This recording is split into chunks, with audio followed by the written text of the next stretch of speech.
We have hot takes in the form of videos. This podcast episode, we've got 7 in total. Most of them are pretty brief, roughly 60-second clips, with the exclusion of our very first hot take. The first hot take is from Scenarion, which is just this Force Awakens hot take, and the title of this hot take is "The Force Awakens ruined Star Wars and no one noticed." All right, let's see it. When Star Wars The Force Awakens hit theaters in 2015, the reaction was electric. Theaters were packed, fans were cheering, and the internet exploded with celebration. Star Wars was back, or so it seemed. Then came The Last Jedi, and suddenly, everything changed. Fans who had praised The Force Awakens turned bitter. The sequel trilogy, once embraced, became a battleground of controversy, as if The Last Jedi had suddenly ruined Star Wars and deserved all the blame.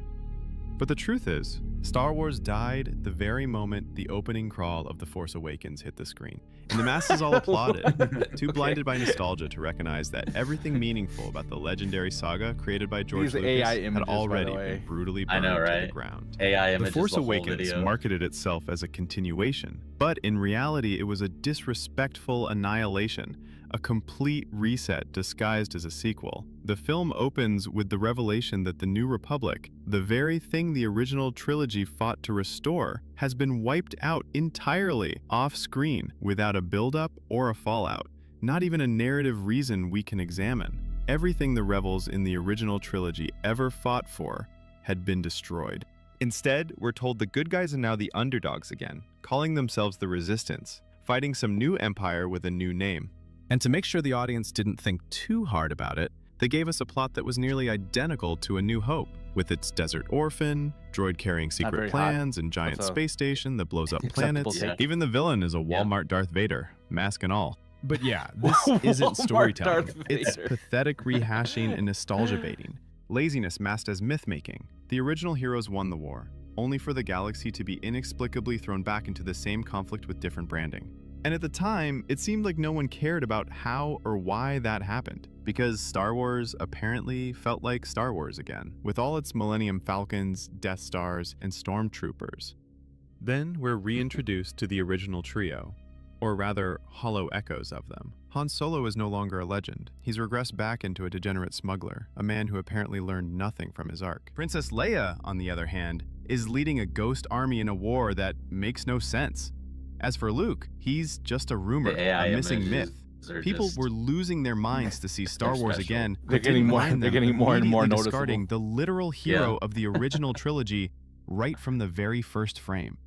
These weren't new directions. They were narrative assassinations. The original trilogy gave us heroes who overcame impossible odds, redeemed evil, and finally brought peace to the galaxy. The sequel trilogy begins by telling us that none of that mattered. The war wasn't won. The Republic and the supposed New Jedi Order failed. Anakin's sacrifice and him bringing balance to the Force meant nothing. All of our heroes failed, not even through meaningful tragedy, but through vague implications and off-screen defeats. This was a demolition, a degradation of legends, of modern mythological heroes that defined Western art for decades. Assassination, But hey, demolition, who cares? degradation. Because Star Wars is back, In that order. right? But Yeah. it gets worse.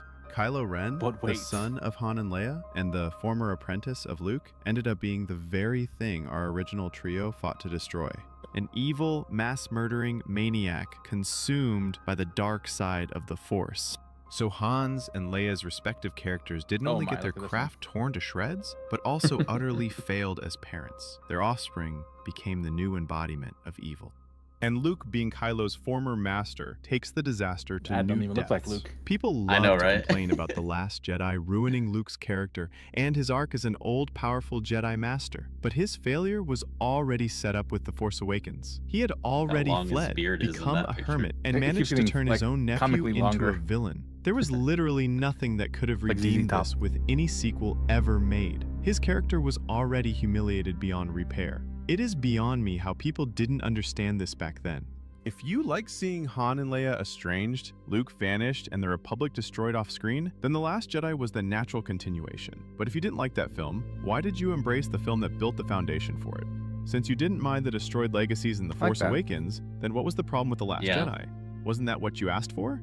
The Force Awakens is the most disgraceful movie ever made, and to add insult to injury, it was praised for it. Just goes to show that modern audiences don't care about depth or substance, but cheap surface-level tropes and aesthetics are enough to keep them entertained. Okay. Okay, there's some strong language being thrown out. Yeah. Oh, absolutely. What did he say? The most disrespectful, or what word did he use? Disrespectful. Yeah, disgraceful. I think it was Disgraceful movie ever made. Yeah. Passionate, right? I get it. Like, the people that have these types of takes are just extremely passionate about their movies and their heroes and everything like that. So credit to that, right? This isn't really a hot take anymore. I don't know, right? Because there's a good audience here that probably fully agrees with this. I think this would have been a hot take in 2015, 2016. But I do agree with a lot of the points about people hating The Last Jedi, but he kind of sets it up as The Last Jedi was just continuing from the shortcomings of The Force Awakens. Yeah. I would say The Force Awakens, in terms of movie making strictly, is probably the best of the three sequels. Having said that, I think I've gone on the record also saying that Last Jedi, even though there are so many flaws with it, I appreciate that it tried to be something different. And I think that's a lot of what this point is getting at. This hot take, so to speak, is like, it's just New Hope with different characters. And I think my favorite, I will call it out, my favorite was Walmart Darth Vader. That's probably my favorite line in the entire thing. Yeah, I'd say I agree with a lot of what was in it, and a lot of it feels kind of like a lot of people would too. So for that reason, I'd probably go like, I don't know, two chili peppers on that one. The rest of our hot takes are just basically 1 or 2 minutes apiece. Our next three all come from Darth Tamaris. Let's start with his first hot take about Ahsoka Tano. Let's hear what Darth Tamaris has to say. I've mentioned this before in some of my other content, but Ahsoka should have died in Rebels on Malachor against Vader. I am so tired of seeing Ahsoka. I think Ahsoka, I'm soured on it. I'm tired of Dave Filoni forcing us to I'm holding back. Watch his character that he has somehow kept alive through all these trials and tribulations. Having her die at the hand of Vader would have been poetic and the perfect send-off to a character that, at the time, I think a lot more people cared about. But with The Mandalorian and her show, that wasn't the worst thing I've ever seen. But I'm just tired of the character. I love that. I think she wasn't the worst thing I've ever seen. Wipe their hands of it, but Dave Filoni's got his problems, and he is too attached to the character. He does not like Dave Filoni. It felt more like an anti-Dave Filoni thing than I would like to know. That's what I'm more interested in why you don't like Dave Filoni. That's a more of a. I would like to see that video. I think I would almost divide his take into two parts. And well, yeah. Yeah, so maybe 3 parts. There's the Dave Filoni part, which I don't really understand, if I'm being honest. I would take the Ahsoka part of what he's saying and divide it into 2 parts. The part that is focused specifically on the plot of what it would have done by her death on Malachor, fighting Vader in Rebels and Twilight of the Apprentice episodes. I think there's a world where I could get behind that. I mean, I love the character, but I think you could spin that plot and that story to make it work well and, like, I don't know, inspire another character or another show or, whatever it is, like, and in some way her sacrifice has meaning. I think that's a very realistic outcome for those episodes. Having said that, I'm still happy it didn't go that way because I do like Ahsoka as a character. Is the show the best Disney Plus show?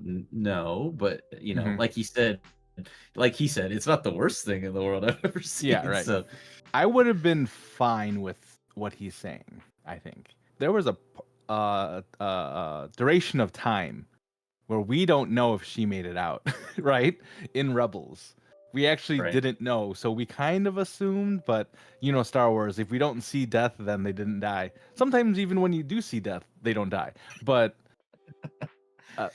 Please see any lightsabers through the torso. By the way, Yeah, I think this is probably a hot take that more people would disagree with than the last one we looked at.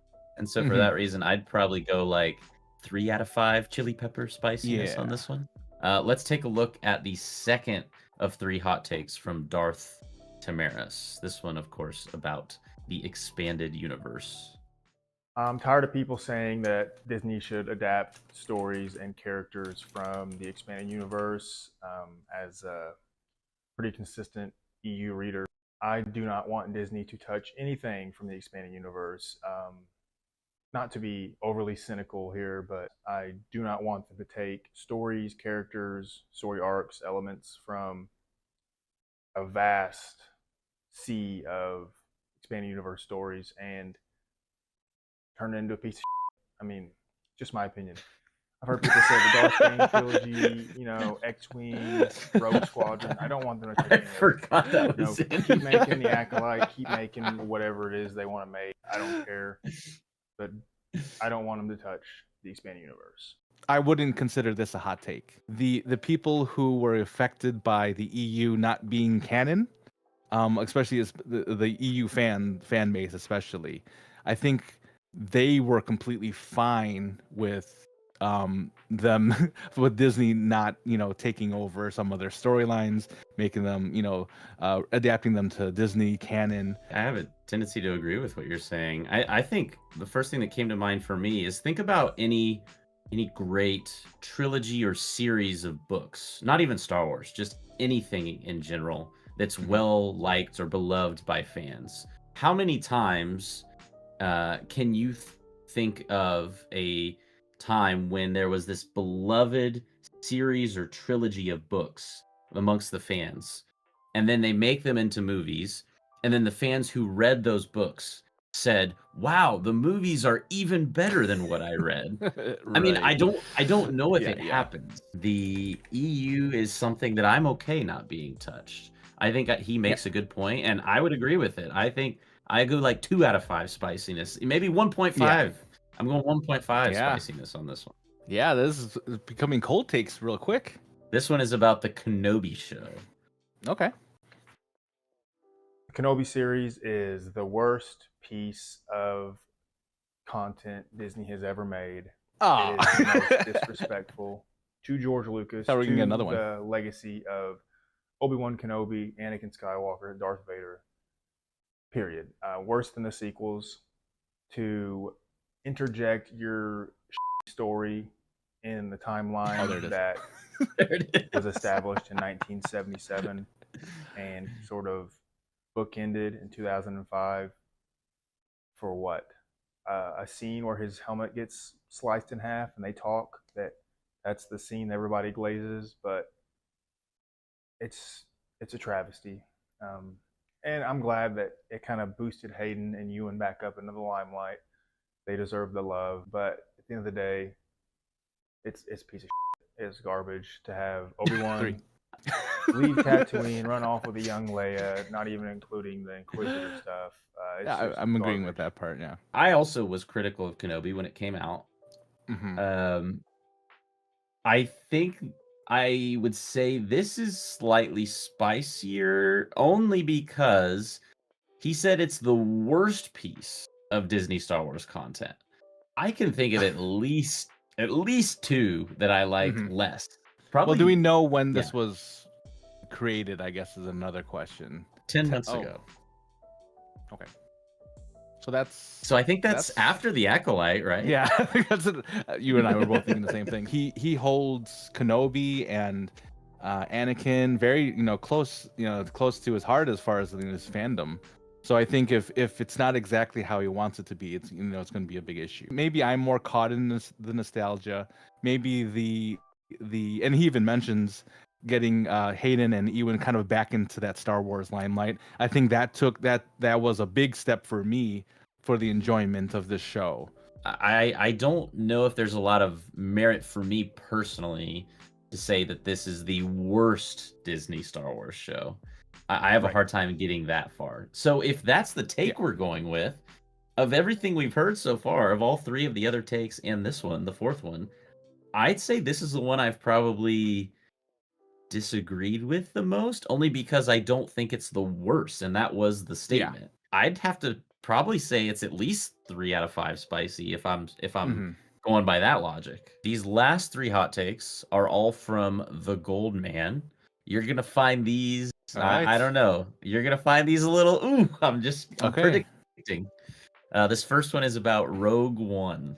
Hot take number 1. Rogue One is the worst Disney Star Wars Stop. movie. With Andor coming out in a few weeks, I've noticed a lot of praise way. has been sent in Rogue One's way. I see plenty of videos of people saying that this is the best Disney Star Wars movie, or this is the only good Disney Star Wars movie. And based on this take, you can probably tell I do not agree with this. Yes, I think The Last Jedi is better than this movie. And yes, I think The Rise of Skywalker is better than this movie. First, let me say that I don't think this movie is awful. The final act, which is the Battle of Scarif, is fantastic. The action is well done. The space battle is probably the second best space battle in Star Wars. The whole plan to get the plans of the Death Star is filled with tension and unease. And of course, the Vader hallway scene is fantastic. But whenever I see people talk about how great this movie is, all they talk about is the Battle of Scarif. They never talk about going to Edu. They never talk about the scenes on Jedha. They never talk about the opening scene with Jyn as a child. And most importantly, they never talk about the characters. For a movie that so many people love, I almost never hear them talk about the characters of this movie. I bet you if I asked people who have seen this movie to name all 6 members of the Rogue One team, maybe 1 out of every 20 people could do it. That's because the characters in this movie are forgettable. You guys ever wonder why there isn't much hype for the Andor show? It's because most of the casual audience doesn't know who Cassian Andor is. Every time I talk to someone who isn't a geek like me about Star Wars, whenever I bring up Andor, I have to explain to them that the main character is the Mexican guy from Rogue One. And then after 3 seconds or so of them thinking, they will remember. That is not a good sign that your characters are memorable. Say what you will about the sequels, at least people He has such an remember the main interesting character. opinion about But Goldman, characters. the sequels have 3 movies. Of course the characters are more memorable. Fair enough. I remember even after Rogue One came out and the only 2 Disney Star Wars movies were Rogue One and The Force Awakens, The Force Awakens' characters were still way more memorable than the Rogue One characters. If you don't believe me, well, go screw yourself, because I know that for a fact. Now, some of you may not care that the characters in this movie blow. You might say that since the action is so good in this movie that it doesn't need to have good characters. Well, people go into movies wanting different things. I can't argue with you there. But what makes a movie good to me are the characters. So since this movie has poor characters, it's a bad movie.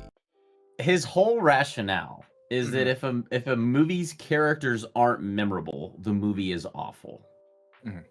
Which I think I could not disagree more. The Rise of Skywalker is a great example of this. The plot is so nonsensical at times. And of course we know the main characters are Rey, Finn, and Poe. But the plot makes no sense. So like, is it a great movie because we remember the characters' names? Or is it a great movie because like the plot is good? You know what I mean? Like what makes a movie good? Remembering characters, or the fact that it's well written and the story makes sense? Almost immediately he goes into, well, all these scenes are great in the movie. Like like right away, like real, maybe 4, maybe 5 different, really great, scenes in the movie. The stance that he has on this is because he doesn't find the characters memorable. I find them super memorable. I'll be honest, when I walked into the theater that day, I wasn't sure what to expect,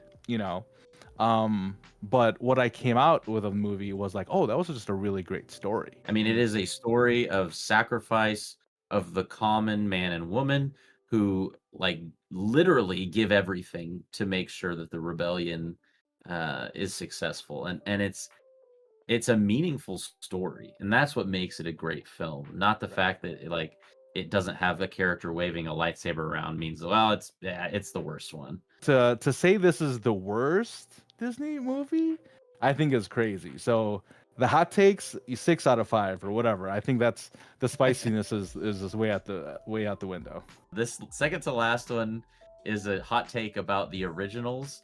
and the prequels. This one's a little bit longer. It's about a 3-minute long hot take. Okay. Hot take number 3. If the originals came out after the prequels, they would be hated passionately. I firmly believe this with all my heart. If the original trilogy came out today or was released after the prequels, all 3 movies would be passionately hated. And this has nothing to do with 70s and 80s graphics and having the movies look old. Let's just update the graphics and keep the stories the exact same way. This is kinda a separate hot take, but I'm gonna include it here anyway. I think a good portion of Star Wars fans born after 1995 feel obligated to like the original trilogy. They don't nitpick the originals like they do the sequels, well, because the original trilogy is the original trilogy. For the next minute or so, I'm gonna list off things that would be complained about if the original trilogy wasn't the trilogy that came out first. 1. C-3PO would be the Jar Jar Binks of the original trilogy. People don't shit on him, well, because C-3PO is a beloved character from the originals. 2. The Death Star being destroyed by a single photon torpedo is dumb. People already acknowledge that this is kinda dumb, but they give it a pass because, well, it's the first Star Wars movie. If it was really the 4th Star Wars movie, people would actually hate this. 3. Luke Skywalker is a Gary Stu. How could Luke Skywalker fly an X-Wing? He never flew an X-Wing before. He never even flew in space before. How can he fly it so well? 4. AT-ATs have a dumb design. We love AT-ATs because they're cool. Hey, I knew I and added one iconic. somewhere. But let's be real. Having a tank that tall that moves on 4 legs is strategically a really dumb idea. 5. The Jabba the Hutt sail barge scene is dumb. This scene is obviously iconic, but let's be real. The entire plan to save Han Solo makes no sense. I'm not gonna go into depth here, but if you want to know why this scene makes no sense, then watch this video up top. 6. Return of the Jedi is a ripoff of A New Hope. The Empire creating a second Death Star is one of the most creatively bankrupt ideas that Star Wars has ever done. Starkiller Base was equally as dumb, but at least it looked different and functioned differently. The second Death Star is literally a carbon copy of the first Death Star minus the fact that it's not complete. But gold man, the second Death Star is bigger. 7. Palpatine's death was dumb. Remember how powerful Palpatine was in Revenge of the Sith? Well, in Return of the Jedi, he dies by being picked up and thrown over a ledge. Again, we give this a pass because the movie came out in 1983. And let's be real, the almighty Sith Lord who had a master plan to take over the galaxy and who's arguably the most powerful man in the galaxy dies by being picked up by a man with one hand and thrown over a ledge. This is kind of dumb. Yeah, I can get behind the last one, but the overall take that if the originals came out today after the prequels, they would be hated. I mean, there's always going to be something in a movie that you can nitpick at and say, that doesn't make a lot of sense. And I feel like a lot of the things he was bringing up felt like they were falling in that category of like small things that are like C-3PO being like the Jar Jar Binks. Yeah, and then just like this will cause this movie to be hated. I get that a little bit of it's dated, and he even mentioned that during his hot takes that it is even about the technology. But I mean, you do have to take that into mind. Just pick up the Star Wars original trilogy and plop it in 2025. It's not going to perform well. Well, obviously, of course. Yeah, it's like having the argument like who's better, Michael Jordan, Kobe Bryant, LeBron James, Bill Russell, it's that same argument. Where you could say like, oh well, if it was in this era, it would be different. He wouldn't be as good. And it goes to say like too that every story is written for the era and of the people who it's being delivered to. To say that it would be hated passionately, I mean, I don't know. I don't think this is quite as spicy as the Rogue One take, but I'd say it's like at least a 3. This one is about Princess Leia, so buckle your seatbelt, Joey. You might be in for a bumpy ride here.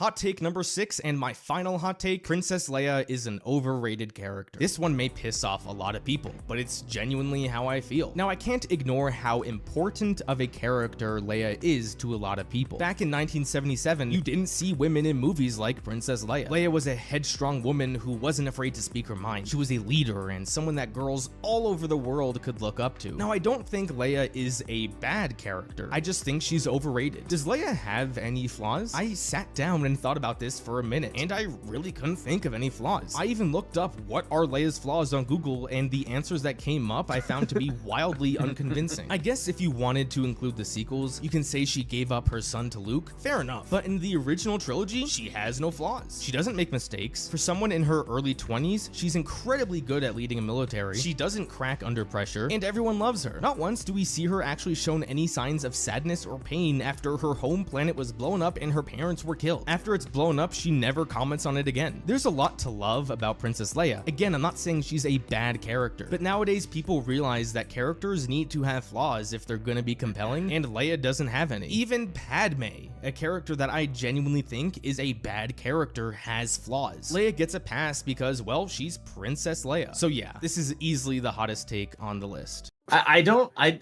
think there's a lot of substance behind this take. Yeah, I Like- mean, Like the take is You- she's overrated because she doesn't have flaws, which by the way, I think she does have flaws. I've never heard anyone say that, like, maybe there are people that think or feel this way, but I've never heard anyone say like Princess Leia is objectively the best Star Wars character. And maybe there are Right. people that think that, but Yeah. I don't have the sentiment really that she's an overrated character. I think she's appropriately rated. I think a lot of what this particular content creator is doing is almost like proving his point wrong. Like Right. because he starts out and says that she's overrated, and then right away he gives the reasons why she's great. You didn't see that type of character in the 70s. Strong female lead, is able to do all these things, has no flaws. I don't agree that she's overrated. I think she is, like as you said, appropriately rated, especially with the impact that she has had on the fandom. So I had two things. One thing was something he referenced in his hot take. He was talking about how Leia, when she witnesses the destruction of Alderaan, doesn't have react to it. He said that he used that as evidence of being flawless. But I would argue that it showing emotion is like in that situation is the correct thing to do, and withholding showing strong emotions about the death of everyone you knew is a character flaw. You know what I mean? Right. And the second thing was I looked it up. I Googled what are Princess Leia's flaws. Yeah. And Google immediately says Princess Leia, while a strong and capable leader, does have flaws. And then goes on right away. to list a lot of other things, including like a tendency towards impatience, a short temper, which can lead to conflict with others like Han and Luke. She can be naive at moments, and So like a human being. Oh wow. yeah, Terrible. Oh man. How spicy do I rate the take? Because it feels like it's just like saying things to be. Is bombastic a good adjective? Yeah, it's great to see these takes too. I mean, just because maybe we don't agree with them. I mean, everybody, if you have these types of opinions on Star Wars, and obviously that's yours to take. And when you share it with the world, you'll have people either agree or disagree with them.